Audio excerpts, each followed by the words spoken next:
A 1995 G20 Chevy 3/4 ton van. The leaf springs, these clips here, they're called Rebound clips. 3 out of 4 are missing. They're real thick from the factory. I ordered these from O'Reilly. Goes like that. Then you bend it over. I don't know how many leaves it's supposed to capture, but I got 4 in there. I had some brand new clamps to squeeze the spring together. And then these are hard to get bent over. You're not supposed to be a real tight bend, but I got them hammered on one way or the other. Had to use a piece of pipe to tighten up this bottom clamp. I didn't grease them. I should have because they're brand new, but I got 1 installed. I got 2 more to do, but leaf spring Rebound clips.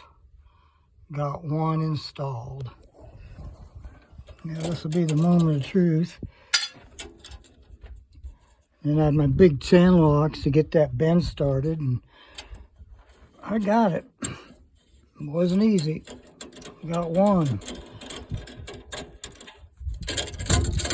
2 more to go.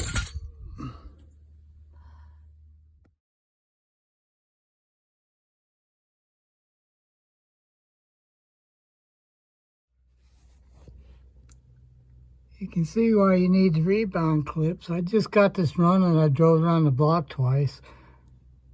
This leaf spring is completely moved out of position. I'll have to get it pounded back in and then get the Rebound clip on it. It should go right here. There's 2 tied together with these rivet things. That one must be broken, but I've got an extra one. If I have to, I'll put it on here, but this should take care of it. That's why you need the Rebound clips. Keep your leaf springs in. I got them at O'Reilly's. Under 20 bucks for a set of 4. I looked on front, those 2 are up there, so I added the other extra 2 back here. The way that other one was pivoted, I don't think it's going to go anywhere.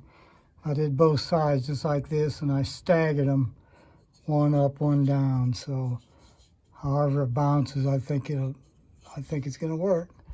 Under 20 bucks, O'Reilly's.